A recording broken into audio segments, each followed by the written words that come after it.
Tell you right now, I am on borrowed time, so I'm gonna do my best to get through this video. But this video is a little different. I want to talk about my top 5 or 4.5 really fantasy books that feature main characters of color written by authors of color. Okay. And it's like, okay, so this is fantasy is one of my favorite genres, people of color or otherwise, but it's always really difficult to find fantasy books in this genre by people of color. For whatever reason, we just don't come to mind when casting folks for even like casting in movies or even writing about. So here are my top 5, okay? And I'm gonna do my best to edit this video and put the covers on the screen here.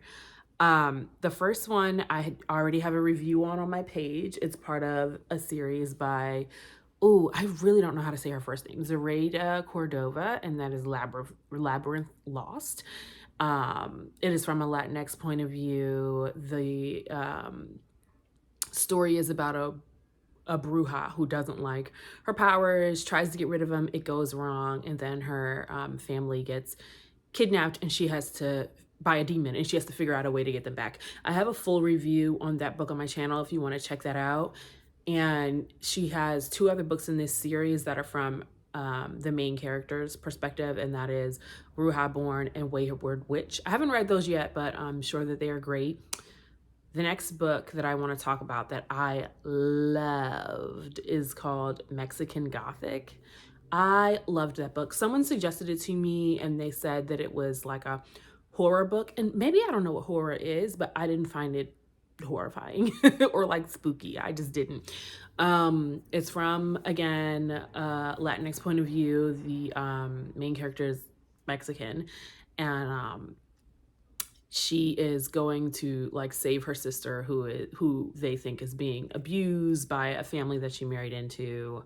They think she's got mental health issues. It ends up being like a haunted situation type deal in the house that she has to navigate through. And I really loved that book. It was so good. It was a page turner, fast paced, not too much of like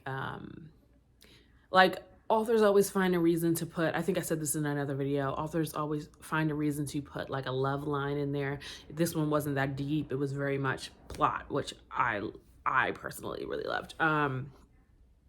The next one is called Legend Born, and this is from a Black girl's point of view. And whoo child, you know I love the Black girl magic as a Black woman myself. So I really, really, really, really, really loved Legend Born. Legend Born is from a young girl's point of view who she's like 16, 17. She's going to college early at Chapel Hill in North Carolina. And she discovers this whole, like, this is a fantasy lover's dream book, okay? So like she finds a whole like magical roots within herself that she's discovering, and she's discovering that her mom had them and was hiding them from her. And then on the other side, there's like, oh gosh, it's so hard to describe.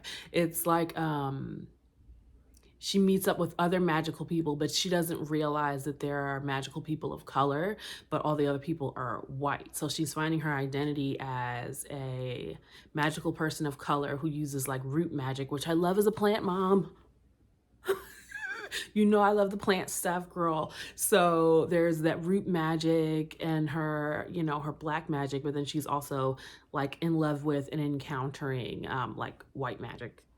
I don't know how else to say that, but like the people that she is friendly with who are magical are white people. That's a better way of phrasing that, I guess.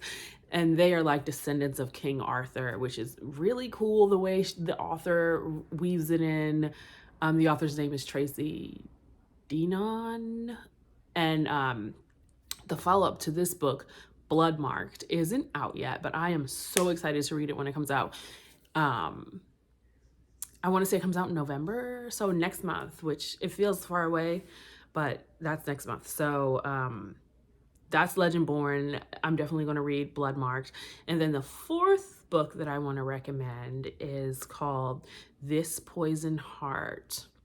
So the author for This Poison Heart, whose name I'm blanking on, it's like Kaylin, something like that. I'll put it on the screen if I can figure out how to do that when I edit.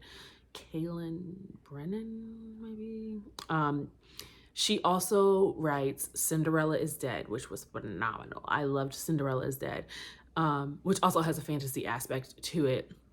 But then this one, similar to like the plant magic in, or the root magic in Legendborn, this Poison Heart also has plant magic, and it's from a character named Brianna, and she is scared of her magic. She's known she's had it all her life, but she's scared of it. She's adopted. Her two moms don't know anything about her magic, but eventually someone bequeaths a house to her in their will, and she goes to the house. She starts seeing how her magic can thrive and learning about her birth family, and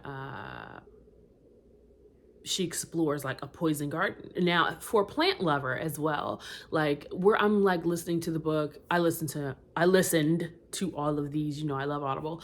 So as I'm listening to it and she's like naming all these plants, I'm like, oh my God, I got that plant. Like at one point she's talking about a string of turtles and I was like, yup.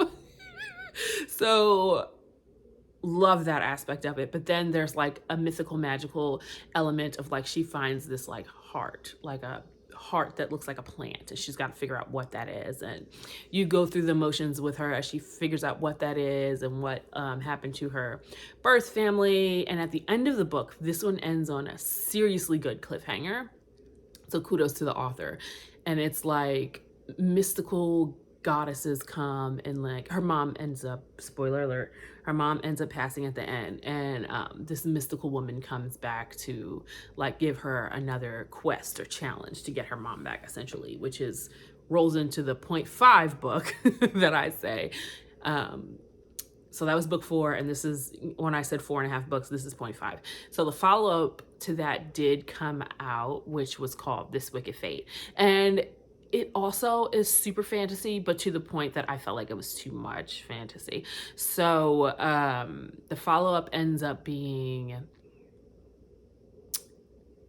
are they Greek gods? Like Greek gods, like Hermes, Persephone, like that. I think those are Greek gods, or Roman gods. I don't know white history. But they end up, she spins the story so that those gods end up being black, and Brianna, the main character, I'm calling her Brianna. Her name's not Brianna. Her name's Briseis. I'm sorry. Her name's Briseis. The character in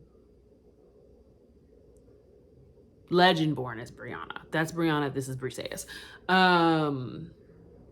Yeah, so I didn't necessarily care for the Greek gods are all black thing.